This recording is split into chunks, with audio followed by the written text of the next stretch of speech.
tadi alhamdulillah kita pun sudah membeli belah dan ada jemaah pun alhamdulillah telah membeli buah tangan untuk bawa balik ke tanah air. Ada di kalangan jemaah yang ada yang beli buah kurma, berbagai-bagai jenis kurma, betul tak? Itu adalah sebagainya adalah buah tangan yang terbaik saat mana kita nak pulang ke tanah air. Cuma Ustaz nak bagi tahu tadi ada juga jemaah kita yang cuba try untuk makan kurma yang pernah dimakan oleh Siti Maryam, iaitulah buah rutab. Kisahnya bagaimana? Saat mana Siti Maryam Allah Subhanahu wa taala yang mana mengandungkan tanpa ada bapa. Ini adalah satu perkara yang ajaib yang Allah berikan kepada Siti Maryam, yang dilebihkan oleh Allah Subhanahu wa taala kepada Siti Maryam. Saat mana Siti Maryam dalam kandungan mengandung kepada Nabi Isa 9 bulan 9 hari, maka sampailah satu saat maka Siti Maryam ini dihalau oleh penduduk-penduduknya daripada kalangan Yahudi, kata setengah. Kemudian larilah Siti Maryam membawa kandungan dengan keadaan bersedih. Tiba-tiba di bawah pohon batang kurma, tiba-tiba Siti Maryam melahirkan Nabi Isa alaihissalam. Yang mana saat mana lahirnya Nabi Isa, maka Allah campakkan ilham di dalam hati Siti Maryam. Katanya dalam surah Al-Imran, wa huzzi ilaika bi jiz'in nakhlati tusaqit 'alayki rutaban janiyya. Ya Maryam, goncangkanlah batang kurma dengan pundak kamu, dengan batang leher kamu. Ya, yang mana saat mana Siti Maryam, yang mana ketika itu kurmanya yang tiada buah, kurma yang tiada daunnya, tiba-tiba dapat menggugurkan buah kurma rutaban janiyya. Ya, sebab itulah kalau ibu yang mengandung, perbanyakkanlah makan buah rutab, ya. Dia ini menjadi zat yang terbaik untuk anak, ya, untuk kepintaran anak dan sebagainya. Ya, tengok bagaimana ya Siti Maryam yang mana selepas daripada melahirkan anak mampu untuk menggoncangkan pohon kurma. Tapi bila Ustaz ayat cerita bagai ni, ada jemaah-jemaah kita di kalangan laki-laki dan wanita bila masuk sahaja kebun kurma cuba untuk menggoncangkan batang kurma, ya. Tetapi bukan buah kurma yang gugur, tapi pelepahnya yang gugur, ya. Sebab itulah kadang-kadang jemaah kita ni nak uji kekuatan dia, ya. Nak menandingi Nabi, menandingi Siti Maryam. Yang mana saat mana Siti Maryam melahirkan Nabi Isa, maka saat Nabi Isa belum lagi boleh berkata-kata, maka tiba-tiba datanglah keruman daripada manusia yang menuduh kepada Siti Maryam dengan perempuan yang berzina. Tapi Siti Maryam tak kata apa pun, tetapi hanya menunjukkan anaknya Nabi Isa. Maka ketika itulah Nabi Isa berkata-kata.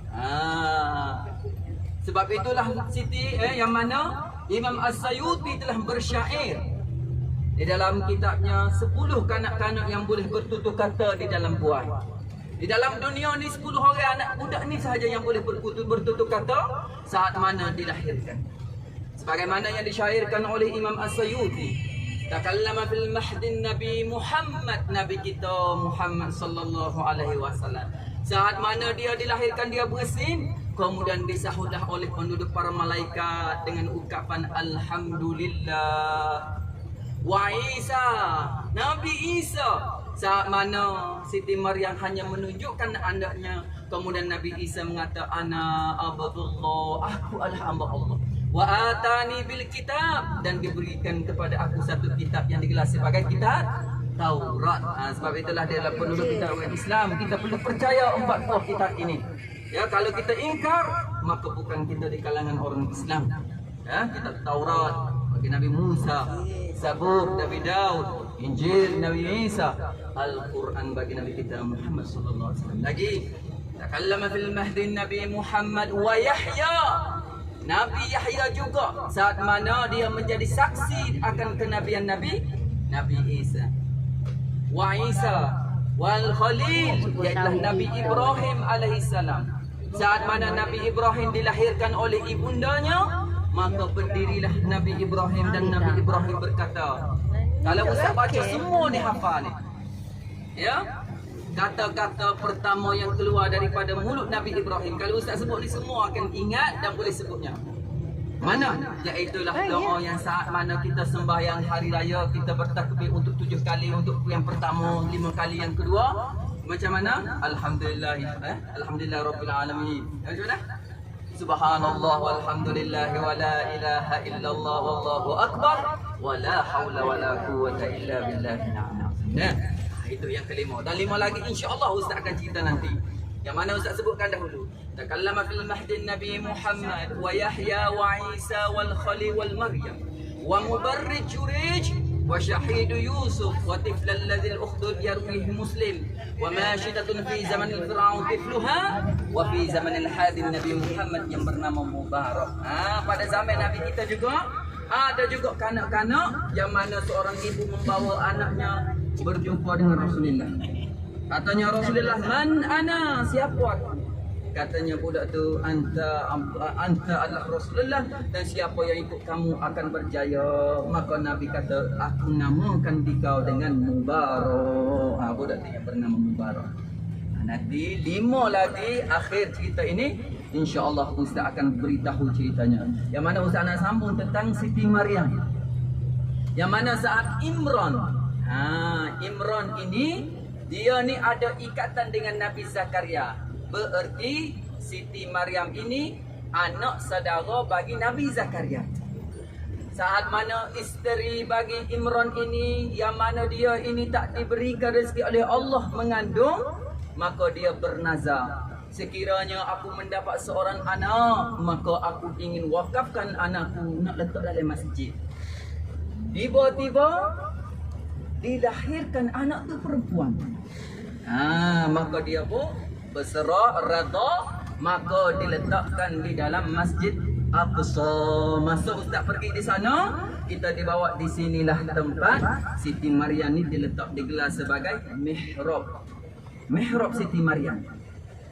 Siti Maryam kan salah seorang juga kanak-kanak yang boleh bertutur kata. Maka saat mana Nabi Zakaria, maka pada saat itu berebut di kalangan pembesar-pembesar nak jaga Siti Maryam. Kerana apa? Kerana keturunannya adalah keturunan yang baik. Imran, nama bapaknya disebut dalam Al-Quran. Kemudian saat mana Siti Maryam ni pakat berebut, nak berebut, maka Nabi Zakaria pun memberitahu kita kena buat pertandingan. Kena cabut. Macam mana kita nak jaga siapakah yang layak. Maka kata Siti Nabi Zakaria, yang mana kita perlu jadikan setiap orang daripada pembesar-pembesar ini menyediakan satu kolam yang dibuat daripada tembaga, kemudian dicampurkan di dalam air. Yang mana kolam daripada tembaga yang timbul, dialah yang layak untuk menjaga Siti Maryam. Maka dicapak, hanya kolam bagi Nabi Zakaria yang timbul.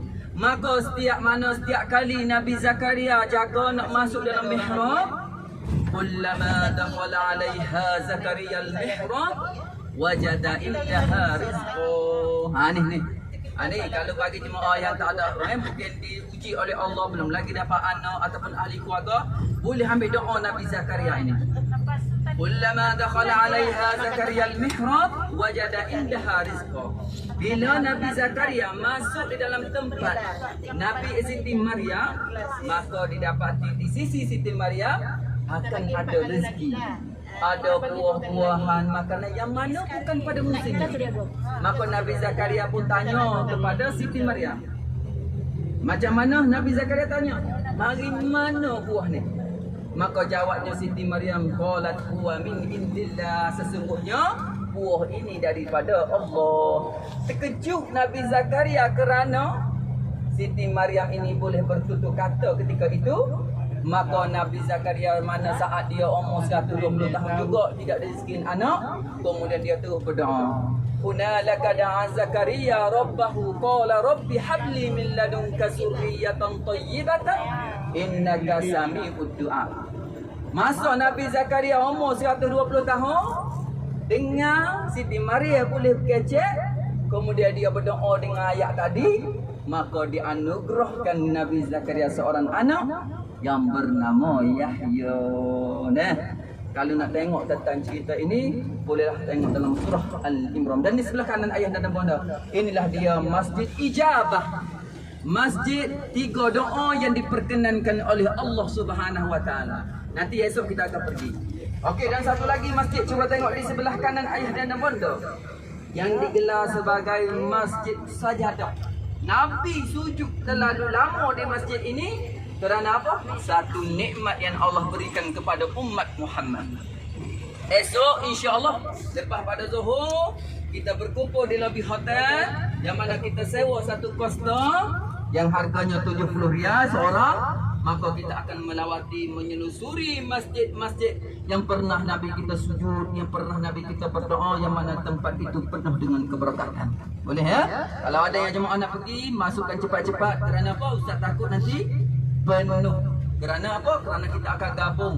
Kita akan naik coaster, kita tak boleh naik bas. Ya, coaster hanya muat dalam 25 orang ataupun 24 orang sahaja. Ya, kita ni dalam 27 ya. Bas lah macam bas ke? Dia macam bas juga. Sebab kalau dengan bas kita tak boleh menyelusuri tempat-tempat yang mana ada kesan sejarah Rasulullah sallallahu alaihi wasallam. Ya, kalau kita kata malah lah ustaz nak pergi, tak ada masalah. Cuma kalau kita sebaik-baiknya biarlah satu kali dalam hidup kita pergi tempat-tempat yang mustajab doa tersebut. Ya, kata Syekh Daud dalam kitab Manasik pada juga pada kitab-kitab yang lain mengatakan di antara tempat-tempat yang sunat untuk kita ziarah adalah tempat-tempat yang pernah Nabi kita sembahyang dan juga Nabi kita berdoa. Dan insya-Allah ayah dan abanda cuba kita pandang di hadapan kita ini. Nampak tak? Sekejap ya. Yang mana kita akan pergi ke Medan Allah. Okey. Okey, cuba tengoklah di hadapan ayah dan abanda satu bukit yang dinamakan sebagai Bukit Syurga. Kerana Ustaz, kerana apa Ustaz digelar sebagai Masjid Syurga? Kerana inilah bukit yang mana akan dibina dan dijadikan dalam syurga nanti. Apakah nama macam manakah ia? Namanya Uhud. InsyaAllah Ustaz akan ceritakan nanti. Berapa panjangkah Bukit Uhud ini? InsyaAllah Ustaz akan ceritakan lagi. Bagaimana tentang Nabi kita tiba-tiba Bukit Uhud bergoncang? InsyaAllah akan diceritakan nanti. Tentang bagaimana kelebihan orang yang sembahyang jenazah, nanti insya-Allah kita akan nyatakan kembali ya. Nampak tadi dah makan kurma banyak, jadi naik motor semua dah. Gitu. Insya-Allah kita boleh berehat tengok belakang tu ha. Deh, ingat kau behel. Apa itu tuan-tuan dah. InsyaAllah ayah dan bonda. Baiklah, tengok baik-baik. Kita pandang Bukit Syurga ini. Mudah-mudahan dengan pandangan kita juga akan bersama-samanya dalam syurga nanti insyaAllah. Dan insyaAllah ayah dan bonda, cuba kita tengok ya. Kita pandang ada bukit yang kecil di hadapan ini. Ini adalah masjid, tempat yang mana masjid inilah di antara para syuhadat Uhud yang meninggal dunia di kawasan tapak itulah dijadikan masjid. Yang mana kubur mereka dikembalikan ataupun diangkat kembali, dialihkan ya, kerana dahulunya nanti Ustaz akan cerita bagaimana kisah ya, yang mana kubur-kubur syuhadat Uhud bila dia meninggal di situlah tempat dia digalikan. Tetapi saat mana datangnya banjir, terbuka ya, timbul kembali kemudian dialihkan ke satu tempat. Cuba kita tengok ada juga jemaah-jemaah kita yang naik di atas bukit ini. Apakah nama bukitnya Ustaz? Di sana boleh. Sana, ikut. Di mana yang paling mudah? Di sana, jangan ya. Di sana ya, agak kurang dekat sikit ya. Ya. Ya, terima kasih ya Pak ya. Oke, Malaysia. Ya, di atas bukit inilah kita akan dikenal sebagai Bukit Roma. Bukit apa? Bukit pemanah. Romaita iz romaita walakinna Allah roma. Ayat ni kalau ada orang yang pandai bersilat, pandai bertinju, baca ayat ni nah. Tunggu kata. Ya. Wa ma romaita mana? Wa ma romaita iz romaita walakinna Allah roma. Ayat ni turun di mana? Turun di Badar. Nanti Ustaz akan cerita saat kita akan pergi ke Badar. Dan insyaAllah kami dah sepakat para mutawid yang mana kita akan pergi ke Badar, kita akan naik bas. Kita akan ambil hanya RM100 saja. Sebelum ni 150, 150, 200 untuk tambah ke Badar. Tapi besok hari Sabtu nanti kalau nak pergi ke Taif, kita ambil bayaran RM100 saja. Yang mana kita sempat untuk makan tengah hari di hotel kita, tak ada makanan ya. Baik. Dan ayah dan bonda di sini juga besok kita akan pergi menyelusuri masuk ke kaki Bukit Uhud esok. Ada sebuah lagi masjid yang Nabi kita cedera di sini. Kalau nak pergi besok, insya-Allah isi nama cepat-cepat besok ya. Dan juga para jemaah boleh menyentuh bukit syurga besok. Sebelum ni belum orang bawa ya untuk pergi hampir dengan bukit kaki Bukit Uhud, bukit syurga, insya-Allah besok kita akan pergi ya. Ya insya-Allah ya mana. Dalam pagar ni adalah ahli-ahli syuhadat Uhud yang dimakamkan di sana. Ya insya-Allah, dan kita akan beri salam kepada mereka insya-Allah. Ya. Dan di sini juga ada satu gua yang Nabi kita naik ke dalam gua tersebut. Besok barulah ayah dan bonda akan nampak tentang bagaimana perjanjian ataupun peperangan Uhud yang sebenar ya.